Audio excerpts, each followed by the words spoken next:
After here, we're going to go to 2 more core study lakes, and last night we did 3 of our core study lakes as well.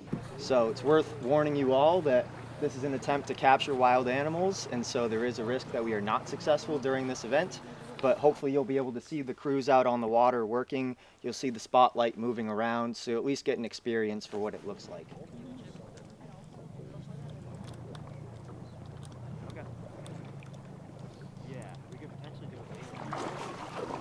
It really is. Okay. Ken's got the head. Dang it. Okay. Got the feet. He's building a barrier. You good? Oh, perfect. That was shot. Hopefully you got that, Chris. Yep. Hold the body. You can't hold them too tight. You want the wings and the legs. You're gonna take this hand, hold the wings and the legs. Yep. This here, then the head here, you're gonna pinch underneath your arm. Okay. Really tight, really tight. There you go. They're coming back. Yeah. No, she's been like. Yeah. She was the first one up on the boat. Oh no, you're okay. We have the Dremel. Girlfriend. Here, you took your. Our Mercury study has been going on since 2001. So 1 week or 2 weeks out of the summer, we will try to capture and band as many birds as we can. The band data allows us to know where adults are, where they return to, how many offspring they have year to year. But also more importantly, we take a blood sample from those adults. So we look at what the mercury levels are in their blood, what the mercury levels are in their feathers, what the mercury levels are in eggs that never incubated to chick level. And we can see then where in their life history mercury is still being shown. We know from past research that's been done that they do not incubate their nests as intensively, and if they are still able to hatch chicks, they do not brood or take care of them as intensively either. And so loons that have high mercury body loads tend to have lower reproductive success because they don't incubate their nests as often, so the eggs may become inviable or get predated while they're not on the nest. And then if they do hatch chicks, those chicks are either not fed well enough or also might get predated if they're not taking care of them. So historically, the mercury that's been in our aquatic food webs here and is still in our aquatic food webs here in the Adirondacks has come from coal plants in the Midwest.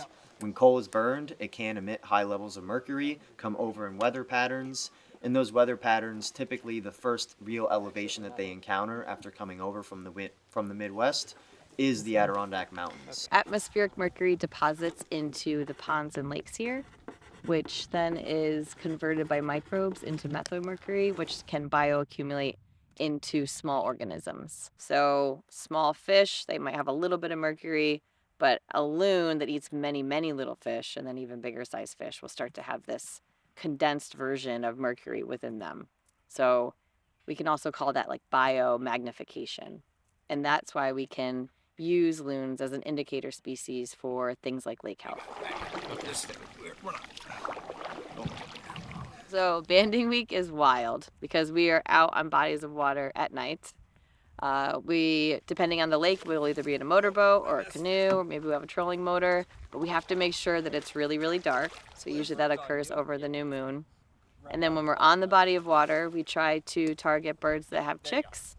This just makes them a little bit more responsive to coming closer to us. We play a distress call. The bird then swims closer to the boat. We use a spotlight so they can't see the boat and they can't see us. And then somebody who's very quick will catch the bird with a fishing net. Usually we'll take the bird and immediately we'll try to lower its stress. We'll try to cover its eyes and then hold it in a kind of restrictive posture so it doesn't hurt itself, it doesn't hurt anybody else. So that takes somebody to hold that bird the entire time. Ready to receive some poop? And with your right arm, just reach right over like that. So we're going to tuck his head up under your arm. You can kind of squeeze a little bit there. Okay. And now you're holding the loon, and you're really not going to squeeze them too tight. Oh, we then measure them. We take leg measurements, bill measurements, and weights. We take samples, which are feathers and blood, out of the adult loons. And then we also put plastic color leg bands and 1 silver USGS engraved band with a unique ID number. So right leg is yellow over silver? Yes. left leg is going to be white over red stripe. Yep. So these plastic leg bands have a unique color combination for each loon, which allows us to identify them to the individual level from a distance, meaning that we don't have to recapture a bird each time we want to identify it in the field. And then if that bird were to be either recaptured or recovered dead, it has a unique engraved number on a silver band that someone is able to read and get a positive ID on that loon as well. And that silver band also has information on how to report finding that loon. To have regulations that really target an issue and help mitigate it, you have to have sound science. And so this research has really helped inform regulations like the mercury and air toxic standards that have really had an impact on mercury and acid rain deposition into the Adirondacks. This is a really motivational tale that using conservation through something like an indicator species can actually help direct policy change. We don't get these wins very often, so this is one we should definitely celebrate. One thing, though, to keep in mind is that if we start to loosen those regulations again, we could start to see the same exact pattern evolve, which could be more mercury in the air, therefore more mercury in the ecosystem, and then it can bioaccumulate up that trophic level.